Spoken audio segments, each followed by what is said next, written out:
Through this video class, today you will learn about the remaining chemical properties of metals and also about the physical properties of nonmetals. Please see them one by one. In the remaining properties, the fourth is displacement of metals from their salt solution.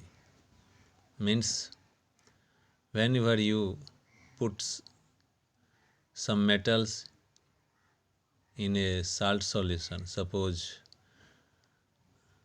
as for example you had performed this experiment in class 9 and you might have taken copper sulfate solution in a beaker and you might have put some iron pieces into the solution, and in this case you would have obtained that the blue color of CSO4 disappears, and in that case a light green solution appears. This is due to the displacement of metals from their salt solution. So see here, any metal in contact with a solution containing the ions of a less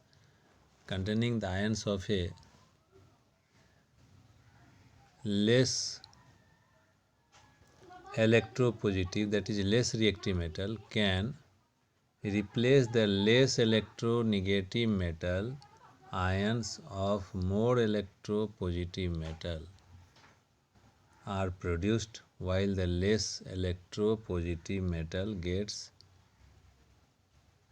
deposited. So this is written here, means when you put a metal in a salt solution, you will find that the more reactive metal will displace the less reactive metal from the salt solution, and as product you will get the salt solution of the more reactive metal, and the less reactive metal will get deposited. Examples: when pieces of iron are dipped into CSO4 solution, the blue color of this solution fades slowly while red precipitate of copper is deposited on the iron pieces and solution becomes green due to formation of FeSO4. Here is the reaction, and some more examples, means such type of examples.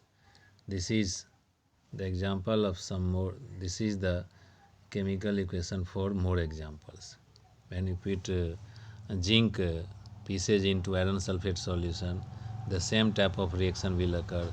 When you will put copper pieces in silver nitrate solution, the same type of reaction will occur.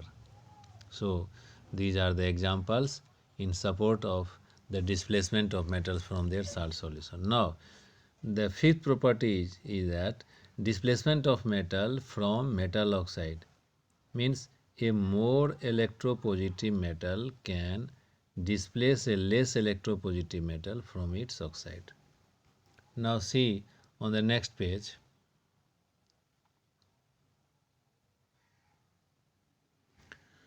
When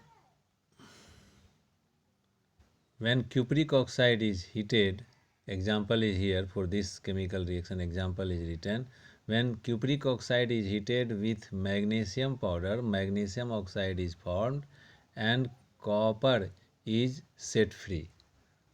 So here, see here, this is the example for such type of reaction, and more examples are here. See here, when Fe2O3 will react with aluminum, you will get aluminum oxide and iron, and aluminum oxide will react when magnesium with magnesium, you will get magnesium oxide and aluminum, and similarly when aluminum will react with chromium oxide, you will get aluminum oxide and chromium.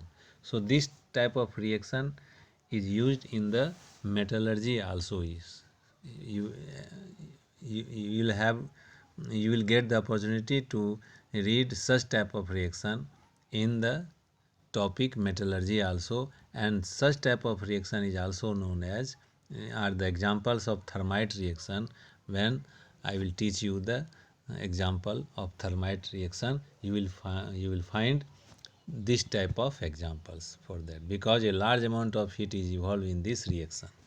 Now the sixth chemical property is here. Metals combine with chlorine to produce electrovalent or ionic chlorides of metals. In this case, the metal atoms lose electrons and become positively charged ions. On the other hand, chlorine atoms receive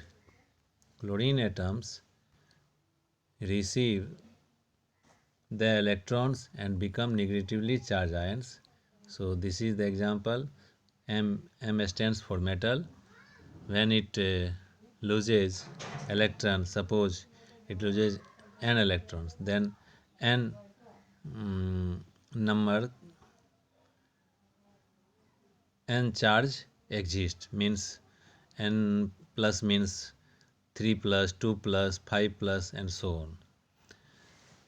And NCl will get n electron, then you will get the n number of chloride ion. These oppositely charged ions, when combined, are now held together by electrostatic force of attraction to give Mn plus NCl minus, and Mg reacts with chlorine to give magnesium chloride, ionic compound. You will get ionic compound. Now on the third page, see the example. Here, suppose magnesium here loses 2 electrons, and 2 chlorine gets when gets 2 electron, it comes in the form of 2 chloride ion, and when they combine, it forms magnesium chloride, and it is an ionic compound. Reaction with hydrogen. Metal reacts with hydrogen to form hydride, which is ionic in nature. Generally, sodium, potassium, and lithium, calcium react with hydrogen, and they form such type of hydrides. Because all metals do not react with hydrogen, do not form compound hydrides of metals. These hydrides are ionic compounds in which hydrogen is present as hydride. Now about the physical properties of nonmetals. There are only 22 nonmetallic elements, of which 11 are gases and 1 is liquid, that is bromine, and the rest 10 are solids. Now see here, characteristics of nonmetals. Nonmetals are generally soft, but carbon in the form of diamond is very hard. In fact, diamond is the hardest substance known. Now on the fourth page and the last page of today's class is here, means now second physical property. Nonmetals are usually non-lustrous, only graphite and iodine are lustrous. Nonmetals are non-sonorous, that is, they do not produce any sound when struck with an object. Nonmetals are usually brittle and cannot be used to make sheets or wires. Brittle means चूर चूर हो जाने वाला, जिसको हम अगर beat करते हैं हैमर से तो वो चूर हो जाता है. Non metals have low tensile strength, that is they can be easily broken. Non metals are generally light and have low densities. nonmetals have low melting and boiling points, but graphite and diamond are in exception whose melting point is very high. Whose melting point is very high. Diamond and graphite are in exception, but generally nonmetals have low melting and boiling point. Eighth property, nonmetals are generally solid or gas, but only bromine is a nonmetal. Bromine is a nonmetal, but only bromine is a nonmetal which is liquid at room temperature. Nonmetals are generally bad conductor of heat and electricity, but graphite is in exception which is a good conductor of electricity. So this is about today's class, and I have finished here the physical properties of nonmetals. Next day I will discuss with you the chemical properties of nonmetals. They are very easy.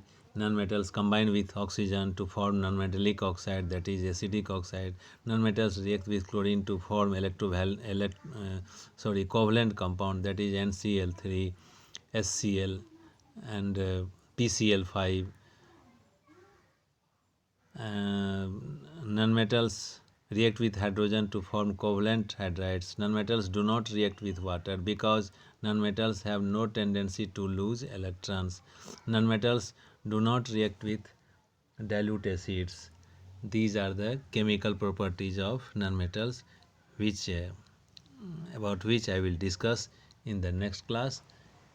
And today it is your duty to write them in your fair notebook and try to understand it listening the video class, and I am sending you the text material in the form of PDF file.